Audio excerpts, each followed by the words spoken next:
तर मी कुणाच्या बापाचं ऐकत नाही, मी पाडतो म्हणजे पाडतो। अजित पवार उर्मट आहे। या रामायणातला रावणाच्या विरुद्ध लढणारा, रामाच्या बरोबर असणारा विभीषण विजय शिवतारे। कोण सुनेत्रताई? अजित पवारांची मिसेस म्हणून आम्ही मतदान करायचं? काय लोकशाही आहे की अजित पवार नाही जिंकू शकत? आमची लढाई ही सुप्रिया सुळेंची। आणि तू कसा पुढे निवडून येतो तेच मी आता बघतो। महाराष्ट्रभरामध्ये मी कुणाला पाडायचं ठरवलं तर मी कुणाच्या बापाचं ऐकत नाही, मी पाडतो म्हणजे पाडतो। राजकारणामध्ये एखाद्याला निवडून आणण्याची पॉझिटिव्ह प्रवृत्ती असावी। मी निवडून आणणार म्हणजे आणणार। गाव पेटवायला एक नालायक माणूस लागतो, काडी ओढायला। गाव वसवण्यासाठी अनेक हात लागतात। मग अशा प्रकारची उर्मट भाषा त्यांनी केली होती आणि म्हणून आज त्या उर्मट भाषेचा मी माफ केलेला आहे त्यांना। ते ज्यावेळेस महायुतीत आल्यावर मी जाऊन त्यांचा सत्कार देखील केला, मी भेटलो त्यांना। पण तरीही पुढच्या 7-8 महिन्यामध्ये त्यांची गुरमी तशीच होती। नीट बोलायचं नाही कोणाशी, काय कोणाचं काय, घरी कोण धान्य पाठवतं, सगळे आपापल्या पद्धतीने। तुम्ही किती कोटीचे असाल ते बाकी कोणी सगळे तसेच आहेत। पण अतिशय उर्मटपणा जो त्यांचा होता, त्या उर्मटपणाबद्दल पूर्ण बारामती लोकसभा मतदारसंघात जेव्हा मी फिरलो त्यावेळेस लोक असे म्हणायला लागले की बाबा ठीक आहे, दोन्ही आता सुनेत्राताई आणि सुप्रियाताई आहेत, अजित पवार उर्मट आहे। मी दोन मधल्या प्रतिक्रिया सांगतो। अजित पवार उर्मट आहेत आणि म्हणून आम्ही अजित पवारांना मतदान करणार नाही, त्याच्याऐवजी आम्ही सुप्रिया सुळेंना मतदान करू। काही लोकांचं असं म्हणणं आलं की एका बाजूला लांडगा आहे आणि एका बाजूला वाघ आहे, कुठच्याही पिंजऱ्यात टाकलं तरी तेच आहे। आम्ही मतदान कसं करणार ते? आणि जेव्हा माझ्या हे लक्षात आलं जनतेची अडचण, त्यावेळेस मी ठरवलं की 6,86,000 मतदान हे पवारांच्या समर्थनार्थ आहे। या बारामती लोकसभा मतदार जवळजवळ 5,50,000 ते 5,80,000 मतदार पवार विरोधक आहेत। ते ना सुप्रियाताईला मत देऊ इच्छित ना सुनेत्रताईला देऊ इच्छित।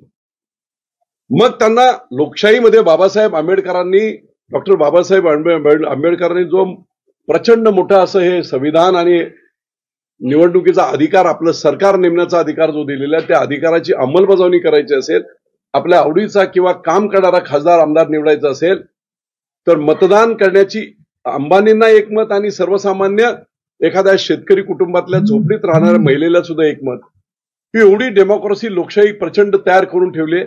आणि मग जर त्यांना अशा नावडत्या लोकांना मतदान करण्याची संधी जर मतदारांना मिळाली नाही तर तो डेमोक्रेसीचा, लोकशाहीचा आणि बाबासाहेबांनी निर्माण केलेल्या सगळ्या व्यवस्थेचाच कुठेतरी घात होतोय।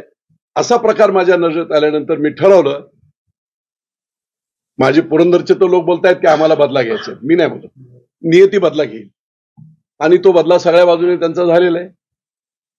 जेव्हा पवार साहेब स्वतः त्यांच्या मुलाबद्दल माझ्या नातवाच्या म्हणण्याला कवडी मोलाची किंमत नाही हे म्हणाले, त्या दिवशीच संपलं।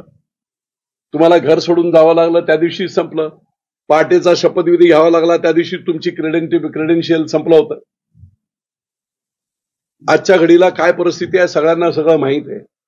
आणि म्हणून बारामती लोकसभा मतदारसंघातील लोकशाहीला मानणाऱ्या, घराणेशाहीला, कुटुंबशाहीला आणि साम्राज्यवादाला न मानणाऱ्या सर्वसामान्य मतदारांना मतदानाचा हक्क मिळावा म्हणून मी ही निवडणूक लढणार।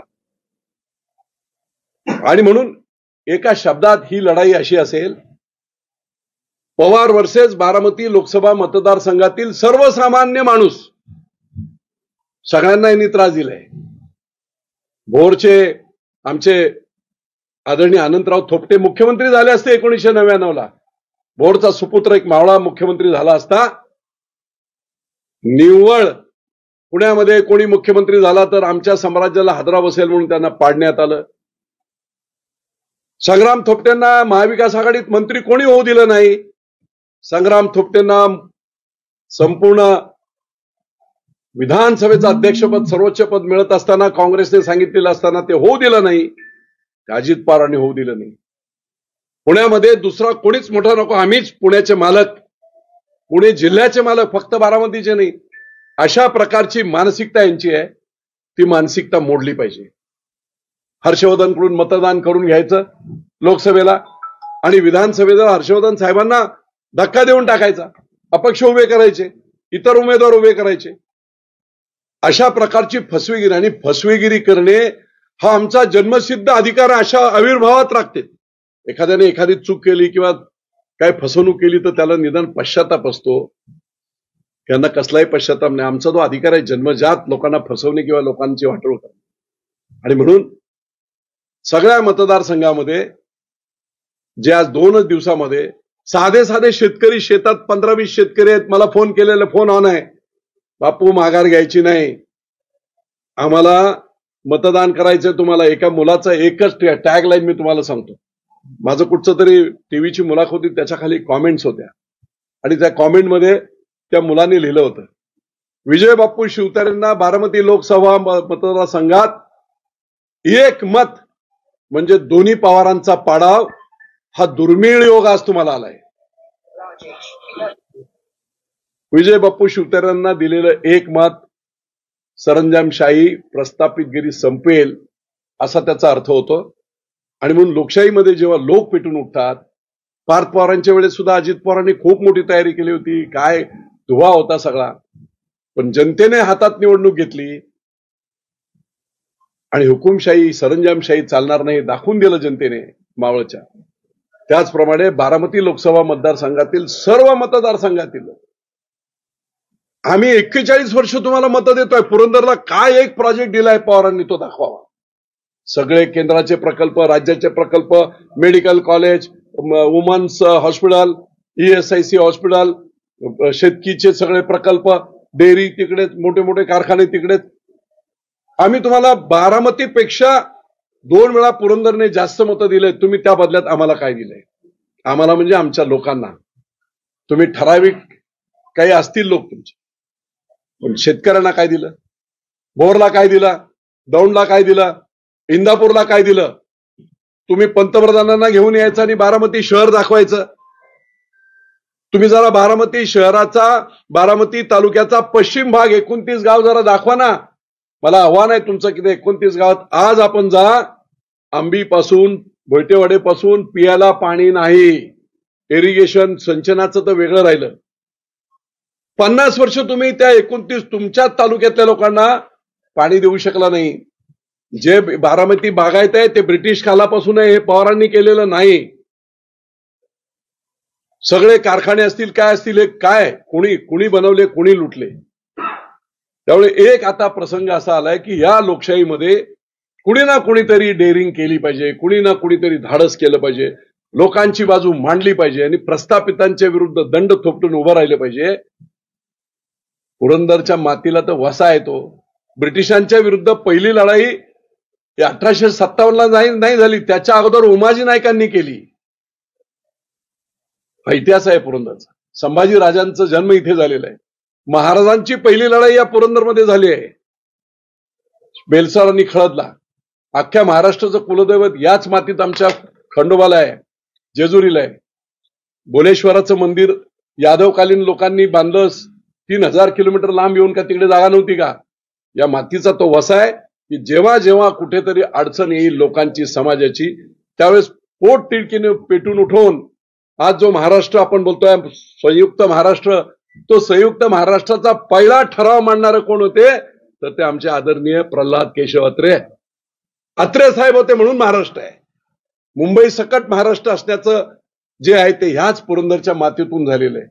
आणि म्हणून आज इथून मतदान मिळवायचं आणि त्या मतदानाच्या जोरावर तुम्ही राज्यात ब्लॅकमेलिंग करायचं, देशात ब्लॅकमेलिंग करायचं.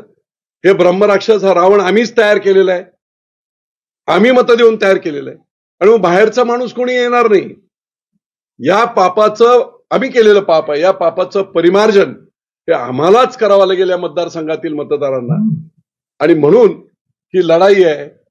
या रामायणातला रावणाच्या विरुद्ध लढणारा, रामाच्या बरोबर असणारा बिभीषण विजय शिवतारे. निर्णय घ्यायला उशीर झालाय का? आणि अजित पवार काही निर्णय घ्यायला उशीर नाही. लोक हुशार आहेत, प्रचंड हुशार आहेत. मीडिया आता हे झालेलं आहे.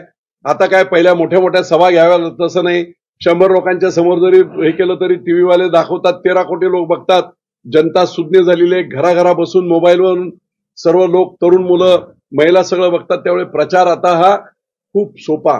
तुम्ही जर सत्य असाल, खरा असाल, तर तुम्ही लोकांच्या हृदयापर्यंत पोचायला 10-15 दिवस, महिनाभरचा वेळ ठीक आहे.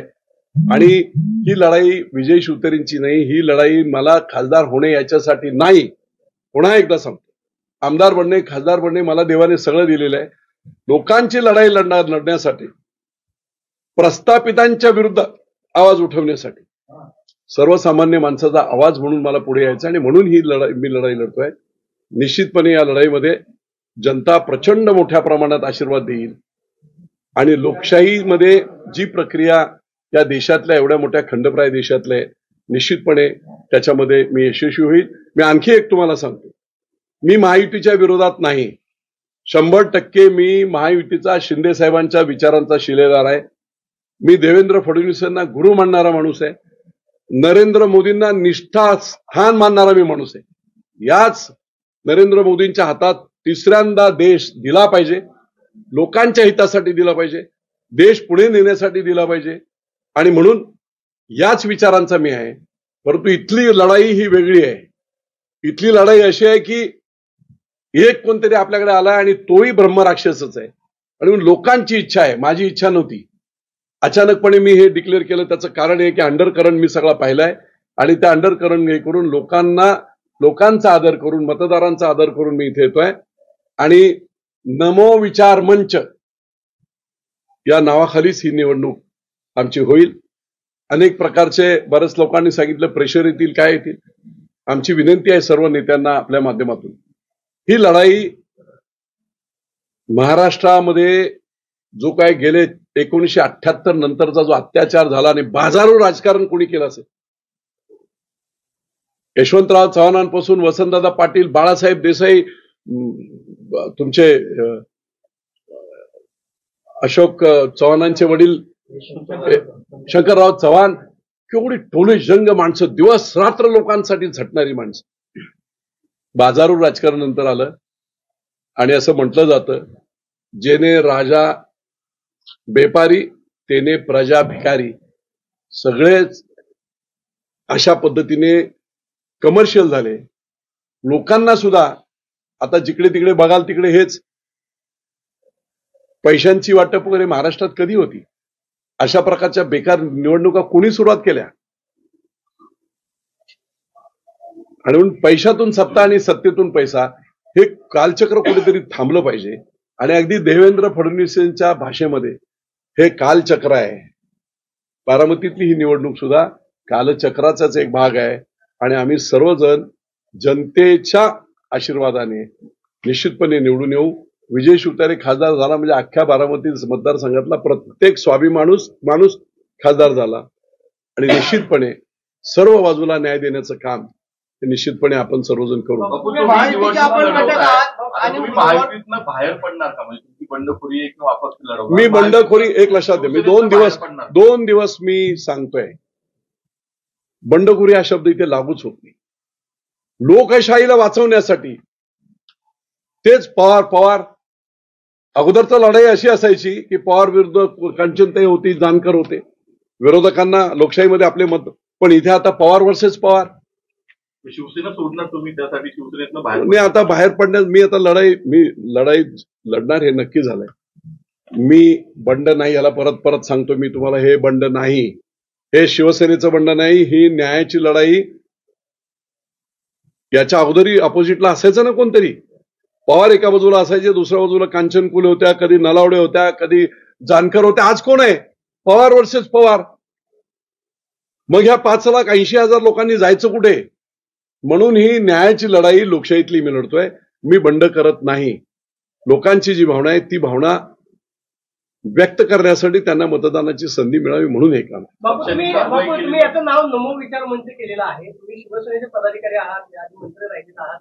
तुम्ही शिवसेनेच्या नावानं मंच काढण्याच्या ऐवजी तुम्ही नमो विचार मंच काढला. देशामध्ये अजित पवार हे नरेंद्र मोदींकडे गेलेले आहेत. नरेंद्र मोदी अजित पवारांचं कौतुक करतात. तुम्ही नरेंद्र मोदींच्याच नावाने विचार मंच काढता आणि अजित पवारांना आव्हान देता. म्हणजे वरचे नेते अजित पवारांचं कौतुक करता, तुम्ही अजित पवारांच्या विरोधात लढता. हा विरोधाभास नाही का वाटत? तुम्ही नरेंद्र मोदींच्या नावाने विचार मंच केला, याचं कारण काय? तुमच्यावरती असा आरोप होतोय, बापू काही नेते असं काहीतरी सांगतात की हे भाजपचंच काम आहे, भाजपनंच बापूंना सांगितलंय का की निवडणूक लढवा, ते एकदा स्पष्ट करा. बिलकुल नाही, कोणत्याही नेत्याशी चर्चा नाही. माझी चर्चा, मी फिरलो सगळ्या मतदारसंघांमधून, लोकांनी मला काय सांगितलं. मी काळूबाईच्या मंदिरामध्ये राख नावाच्या गावात गेलो होतो. मंदिराला भेट दिली, सतरंजीवर 200 लोक होते आणि ज्या रिॲक्शन मी तिथे पाहिल्या, आम्हाला मत ना सुप्रियाताईला द्यायचं आहे, 15 वर्ष त्यांनी काही केलेलं नाही, ना आम्हाला सुनेत्रताई. कोण सुनेत्रताई? अजित पवारांची मिसेस म्हणून आम्ही मतदान करायचं? काय लोकशाही आहे ही? काय कॉन्ट्रीब्युशन? आणि म्हणून अजिबात नाही कोणत्या नमो. मी एवढ्यासाठी म्हणतोय, नरेंद्र मोदींवर या देशातल्या करोडो लोकांची श्रद्धा आहे, तशी विजय शिवतारेंची श्रद्धा आहे. आज बाळासाहेब असते तर गोष्ट वेगळी असती. शिंदे साहेब कोणाला मानतायत? नरेंद्र मोदींना. देवेंद्र फडणवीसांचं अधिष्ठान आणि जागा गुरु कोण? नरेंद्र मोदी. सर्वांचेच नरेंद्र. कारण देशाला चालवायला आदरणीय पंतप्रधान नरेंद्र मोदींशिवाय दुसरा पर्यायच नाहीये. आणि डेडिकेशन काय आहे त्यांचं? त्याच्यात सगळ्यात महत्वाची, 70 वर्ष काँग्रेसने राजकारण केलं. त्या राजकारणामध्ये प्रत्येक जिल्ह्यात त्यांनी सुभेदार नेमले. एकाचा कारखाना, एकाची दूध डेअरी, एकाची बँक. नरेंद्र मोदींनी देश आणि भाजपचा शेवटचा एंड गोल काय आहे? राष्ट्र. RSS असो, भाजप असो. आणि म्हणून देशाप्रती कमिटेड. चुकीचं ठीक आहे, ईडी करून कोणाला नामावर सगळं काय करत असतील, पण शेवटी त्या सगळ्याचा एंड, त्या सगळ्याचं अंतिम ध्येय हे राष्ट्र घडवणे आहे. आणि म्हणून नरेंद्र मोदी, ते आता द्रोणाचार्य सुद्धा, मला मानू न मानू, द्रोणाचार्य मी एकलव्याला ऍक्सेप्ट केलं नव्हतं, पण तरी एकलव्य झाला मोठा योद्धा. होऊ शकते नाही. तुम्ही महायुतीकडे जागेची मागणी का केली? आता ते महायुती, ते माणसे नेते करत असतील. ते आता हे सगळं पाहिल्यावर नेते करतील, बोलतील काय असेल. आणि महायुतीच्या जागा अधिकच्या याव्या याकरता आता अमित शहा प्रयत्न करतायत, देवेंद्र फडणवीस करतायत. महायुतीकडून आपल्याला जर विधानसभेची काही ऑफर आली, विधानसभा कोणी पाहिली हो? 6 महिन्यात विधानसभा एक. मी आज सांगतो तुम्हाला, 2024ची विधानसभा सगळे सेपरेट लढतील. सेपरेट लढले नाहीत आम्ही सगळे, तर आयते उमेदवार पवार साहेबांना आणि उद्धव ठाकरेंना मिळतील. होणारच नाही, ते पोस्ट अलायन्स होईल. आणि विधानसभा कोणी पाहिले? आज लोकांची मानसिकता काय, लोकांची मागणी काय, त्याला साथ देणे हे नेत्याचं काम आहे, ते मी करतो. विरोधकांची मूठ बांधणार का तुम्ही? हर्षवर्धन पाटील नाराज आहेत. ते आता काय सगळं सांगू काय ते? बापू, तुम्ही आता एकीकडे तुम्ही निवडणूक लढवण्यामध्ये ठाम आहात, दुसरीकडे महायुतीमधले एक नेते आनंद परांजपे असं आव्हान देत आहेत, विजय बापूंनी जर इकडे निवडणूक लढवली तर आम्ही तिकडे एकनाथ शिंदेना पाडणार. एकनाथ शिंदेचे ते चिरंजीव आहेत, एकनाथ शिंदे तुमचे नेते आहेत. जर कदाचित असा निर्णय तिथे घेतला तर तुमच्या नेत्यासाठी तुम्ही माघार घेणार का? काय सांगणार अशा वेळी नेते? एक लक्षात घ्या, उद्या त्याच्या चर्चा होतील, हे होईल. सगळ्यात मोठा पक्ष आज भाजप आहे. आणि भाजपचं आजचं उद्दिष्ट काय? 400 पार करायचं. पण त्याच्यावर महाराष्ट्रातलं सगळ्यात मोठं उद्दिष्ट काय? राज्याला त्रास देणारे पवार नको. महायुतीचं ते एक उद्दिष्ट आहे. ते तसंच सक्सेस होणार नसेल. लोक बोलतायत की मी आता तुम्हाला अगदी ओपन सांगतो की ज्या गावगावच्या लोकांच्या प्रतिक्रिया आहेत ना, त्या आहेत की अजित पवार नाही जिंकू शकत. आमची लढाई ही सुप्रिया सुळेंशी होईल. अजित पवार जिंकू शकत नाहीत. त्याचं कारण उर्मटपणा. साधे लोक बोलतायत. देवाची शपथ घेऊन सांगतो, ह्या रिॲक्शन्स आहेत. त्यामुळे काम खूप मी चांगलं करतो, त्याच्यावर कोणालाही. आता मला काल माहित पडलं की बिनताडे नावाचे भाजपचे एक कार्यकर्ते अजितदादाच्या विधान भवनाच्या बाहेरच्या केबिनच्या बाहेर होते. राजू बिनताडे आणि आणखी एक जण कार्यकर्ता, एक विधानसभेच्या दरम्यान ते उभे होते. तर ते बाहेर आले, काय रे इथे कशाला आला? जा ना तुमच्या चंद्रकांत दादाकडे. हे उत्तर आहे? नावासकट सांगतो मी तुम्हाला.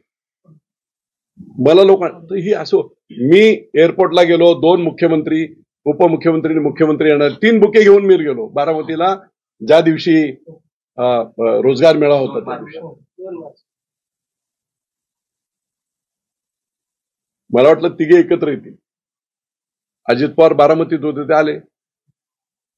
आता म्हटलं हे काय दोघे वेगळे आहेत, हे आले लवकर. उघड महाराष्ट्राच्या जनतेला सांगतो किती गुरमी माणसाला. मी म्हटलं ठीक आहे, मुख्यमंत्री आपलं प्रोटोकॉल आहे म्हणून मी काय मंत्री आहे, मी कोणी कार्यकर्ता नाही आहे. ते असतील 50,000 कोटीचे, मी अब्जामध्ये काम करणारा माणूस आहे स्वतःच्या कर्तृत्वावर. मी आपला गेलो, दादा त्या अधिकाऱ्यावर त्या नावाला आणि असं आहे. माझा जिल्हा प्रमुख माझ्यावर होता, म्हणे बापू याला धडा शिकवलं पाहिजे. आजही माज गेलेलं नाही. ही वर्तणूक नाही चालणार राजकारणामध्ये. तुम्ही लोकांचे प्रतिनिधी आहात, तुम्ही अशा प्रतिनिधी ह्याला पाडतो, त्याला पाडतो, त्याला पाडतो. बापू, तुम्ही आता नमो विचार मंचाच्या नावानं निवडणूक लढवणार आहात. वरिष्ठ नेते हे ऐकून घेतील असं तुम्हाला वाटतं? कारण देवेंद्र फडणवीस सातत्यानं सांगत होते की नाही बारामतीमध्ये कमळ फुलवायचं आहे, बाबासाहेब सांगत होते कमळ फुलवायचं आहे. कमळ कुठे आहे? कमळ कुठे आहे? हा निर्णय घेतलाय का नेमकं? कमळ कुठे आहे? माहितीने एकत्रपणे बसून आता त्यांना 3 किंवा 4 जागा द्यायचा निर्णय घेतलेला. आता ते शिंदे साहेबांना हे ते प्रश्न माझे नाहीत हो. ते सगळे मोठ्या नेत्यांचे, मी आपला साधा कार्यकर्ता आहे.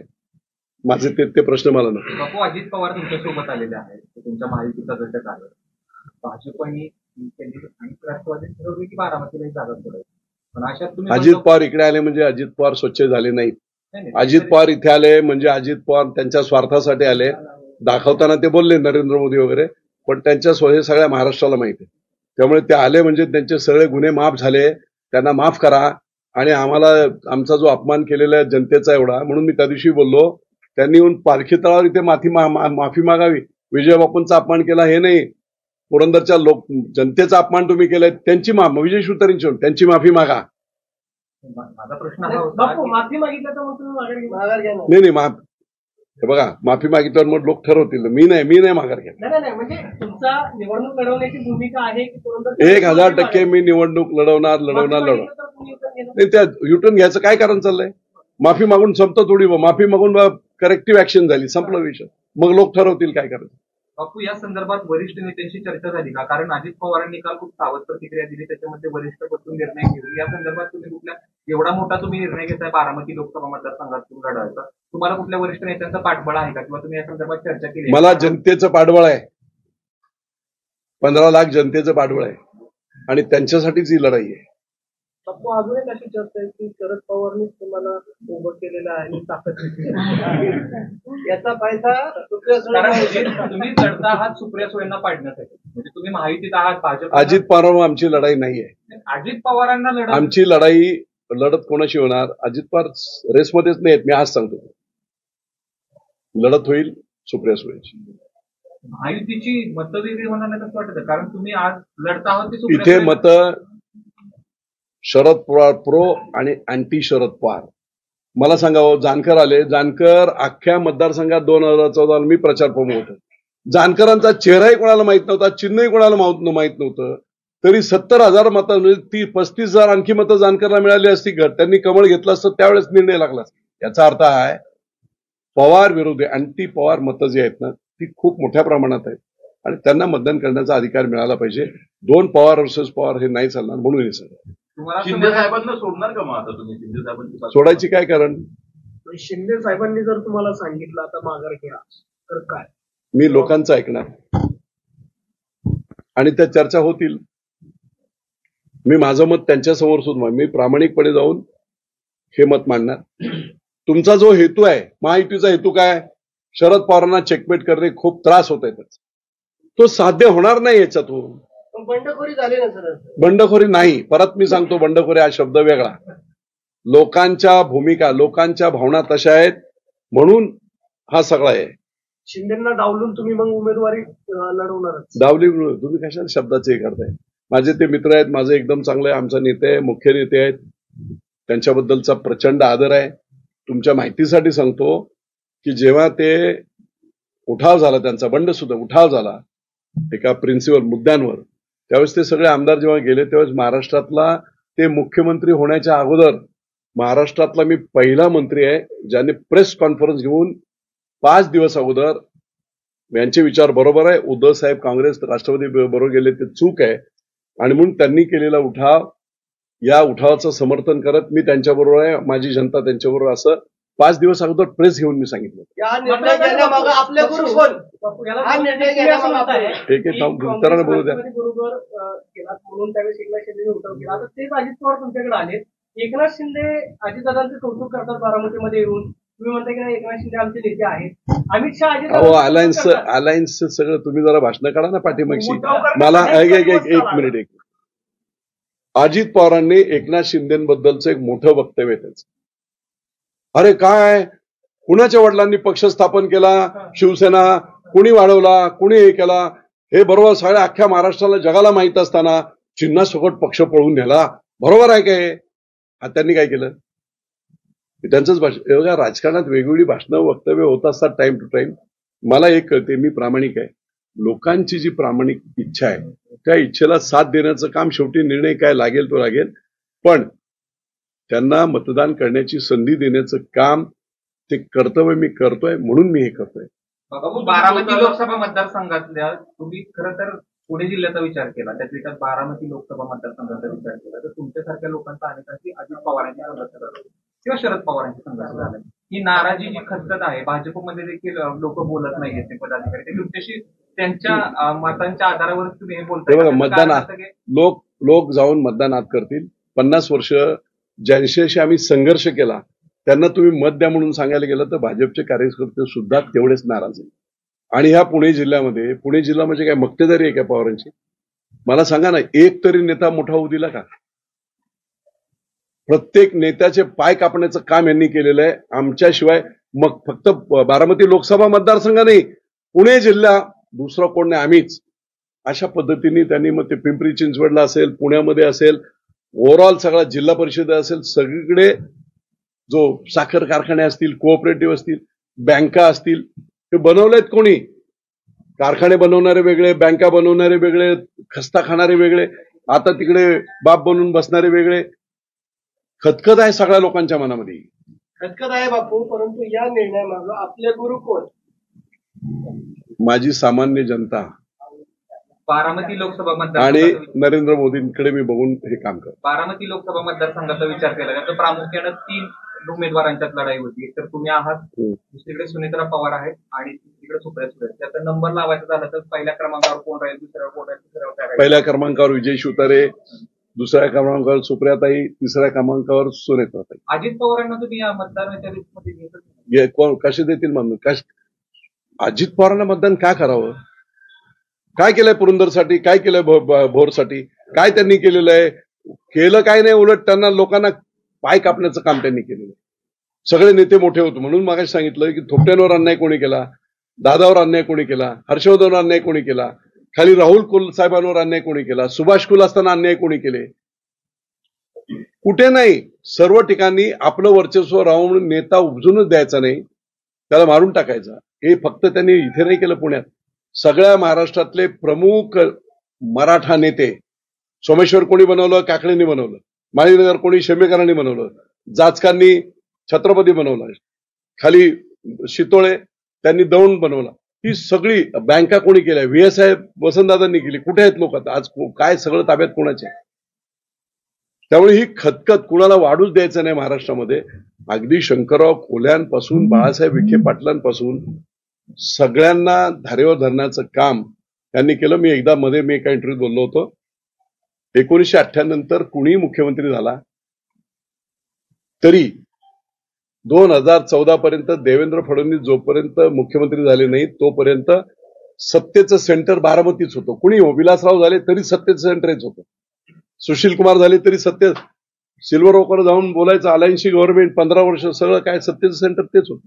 बापू, मला असं सांगा, तुम्ही असं म्हणते केलंय, केलेलं आहे, अजित पवारांना भाजपनं घेतलं त्यावेळेस विजय शिवतारेंना या मतदारसंघामध्ये विचारायला हवं होतं, कारण भाजपनं ही तडजोड केली आहे का अजित पवारांसोबत? तुम्ही असं म्हणता? मी तुम्हाला एकच सांगतो की त्या काळामध्ये भाजपच्या उमेदवारांनी किंवा भाजपच्या नेत्यांनी बोललं नाही ना, एवढा अग्रेसिव्ह भाषण आणि प्रचार विजय शिवतारेंनी केला 2019 आणि 14. आणि आत्ताच म्हणजे बापू तुम्ही लढला त्यांच्या विरोधात प्रचार केला हे सगळं ठीक आहे. भाजपनं अजित पवारांना का घेतलं? का घेतलं ते मला विचारता कसं? ज्यांना घेतलं त्यांना विचारलं. याला जोडून दुसरा प्रश्न विचारतो बापू. 10 दिवसापूर्वी तुम्ही बारामतीमध्ये आला होता. 13 तारीख आहे. 2 तारखेला हा मेळावा झाला. त्याच्यामध्ये तुम्ही असं बोलला होता की आधी विधानसभेचं ठरवा मग लोकसभेचं काम करू. या 10 दिवसात मी परत सांगतो, लोकांची मानसिकता पाहिल्यानंतर मी हा निर्णय घेतला. लोकांची डिमांड आहे म्हणून मी हा निर्णय घेतला. आणि परत माझ्याही लक्षात आलं, विधानसभा 6 महिन्यानंतर कोणी सांगितलंय काय होणार आहे. विधानसभेचा आणि याचा काही संबंध नाही, त्यामुळे हा निर्णय आम्ही एक लक्षात घ्या. बारामतीतल्या म्हणजे अजित पवारांना किती अजूनही आहे. विजय शिवतारे माजी मंत्री आहे स्टेजवर, मुख्यमंत्री आणि उपमुख्यमंत्री एक प्रोटोकॉलचा भाग म्हणून नाव घेऊ शकतात. पण अजित पवारांना लाज वाटते विजय शिवतारेंचं नाव घ्या. ते बघा, तुम्ही व्हिडिओ शूटिंग बघा, त्यांनी सगळी नावं घेतली पण विजय शिवतारेंचं नाव घेतलं. विजय शिवतारेंची अजित पवारांशी वैयक्तिक लढाई आहे? नाही, मतदारसंघाची पवारांच्या विरुद्ध लढाई. ही लढाई पवार वर्सेस लोकसभेतील, बारामती लोकसभेतील मतदार, अशी लढाई आहे. या लढाईत तुम्ही म्हणताय बापू तुम्ही बिभीषण आहात या लढाईमध्ये. रावण कोण आहे मग? आता कोण, आता बिभीषण म्हटलं तर रावण कोण समजा तुम्ही. आता कशाला या शब्दात अडकवा.